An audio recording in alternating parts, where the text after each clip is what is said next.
Okay, so what I'm showing you here is I have taken my bodice front pattern and I have traced it onto paper, and I have marked out the seam allowance on each of the pieces. And now I'm going to work on creating the design that I'm going to embroider on this front bodice piece. And I just wanted to show you I did both sides, so they're side by side, so I can see the whole piece as I start drawing it out.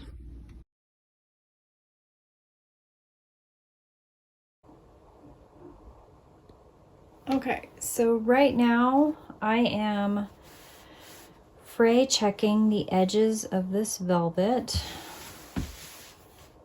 And the reason I'm doing that is I am going to embroider on the velvet. Not anything too intricate, I don't think. I haven't completely decided on the design, but I do know that 2 years ago I worked on a project that I used this velvet, and it was an embroidery project, and I know that velvet frays really bad. So before I even do the embroidery, I want to make sure to fray check all of the edges. I've already drawn out my pattern, pretty much what I think it's going to look like. I have not thread marked the velvet, but that will be what I do next after the fray check dries. Velvet is really tricky to embroider on, and you want to make sure that all your lines stay where you want them to. Velvet, the chalk will fade on the velvet the more you move it around. And the next thing I'm going to do is I'm going to lay out my green fabric and my lining fabric. Okay, so I got out some green sateen scrap. I don't know if I have enough of this. Okay, so that piece.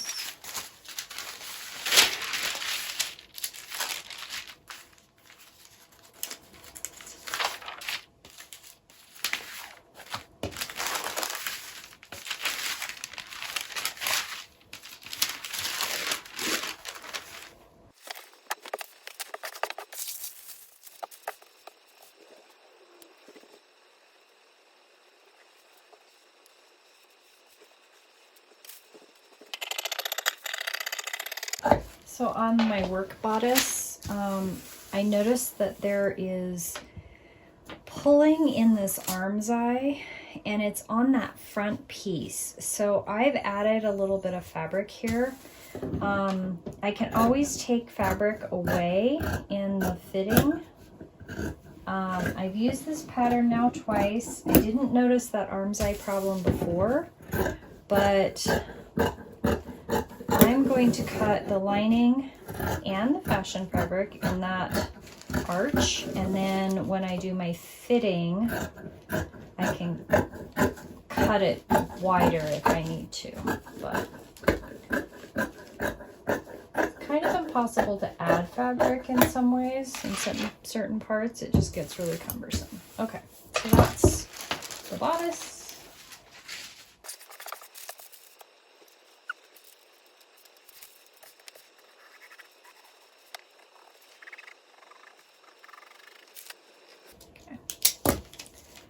Okay, now I sew all the pieces to the interlining. Yay. I got a little enthusiastic and I just kept working. So I've been at this for 2 hours, and I have put a piece of boning in here, and I sewed off the ends, and I put boning on the other side, and I've sewed the top, but I still need to clip and sew the bottom. I've also put in a waist tape. I haven't cut the sleeves yet.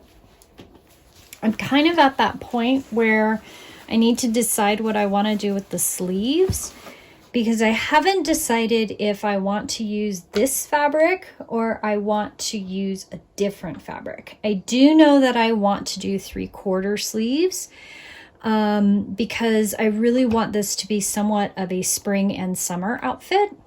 And the green leaf skirt that this is going to go with, I already know is going to be perfect. So I'm kind of at that point where I'm going to stop, but as you can see, it curves really nicely. I am going to cut the boning that goes in here, and I'm going to do the same thing I did on the blue bodice, which is I am going to encase it in tape. So I'll just select some lengths, mark them for where they go, and put boning channels in. Okay, so that's kind of where I'm at, and I'm still waiting for the fray check to dry, and that really has to dry overnight, so I'm not going to do anything on that tonight. And yeah, I think that's where I'm at right now. As per normal, I got really enthusiastic and I put half sleeves on, and I used the green sateen to bind the neck, the edge of the sleeves, and the bottom of the bodice. So I got going and totally forgot to film, but I've taken some Solvay dissolvable film and I've drawn my design on it and I've stitched it down. I also, on the back side of the velvet, I ran a basting stitch, but I also ran fray check all the way around the edge on the back side, and that should keep it from fraying or doing any kind of weird stuff on me.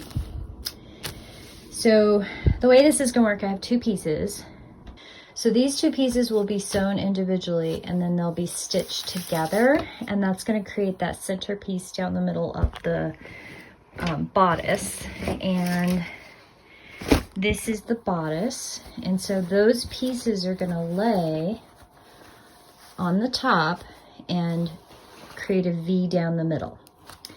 And I think I'm going to do them in gold, and I'll do all the filigrees, I think, in gold. I'm not entirely certain what I'm going to do for these, but probably white, because they're the rue blossom, kind of. But I'm going to make them into a rue blossom, and I'll probably do a satin stitch. We'll see. We'll see where I get to. I have to figure out how I'm going to stretch it to embroider it, because velvet really kind of needs a good foundation to stitch properly, and I already have some buckling going on in the Solvay, and I have to kind of work pretty fast because the Solvay in this dry climate gets really crisp and then it doesn't work very well. So I really need to make sure that I start working on this and get it done in a couple days so that my Solvay doesn't crack on me. So there we go. That's what's next.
Here I am pinning the placket center to the center front of one side of the bodice, and I sew that completely down, as well as the whole right side of the placket to the outside of the bodice. And I do that first before I do any of the attachment hooks. I use my dressing ham as a curve to create that form I need to be able to figure out where to pin down the outside of the placket to the outside of the bodice.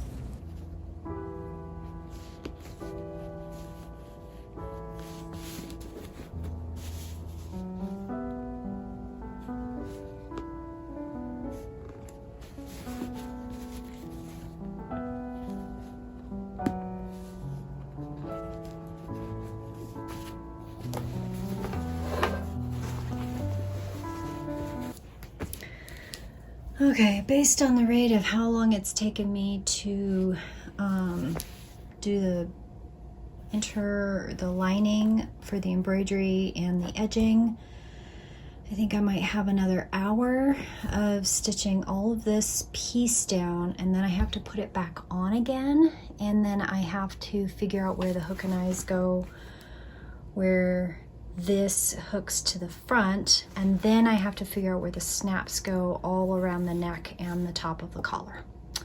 So I will be back then.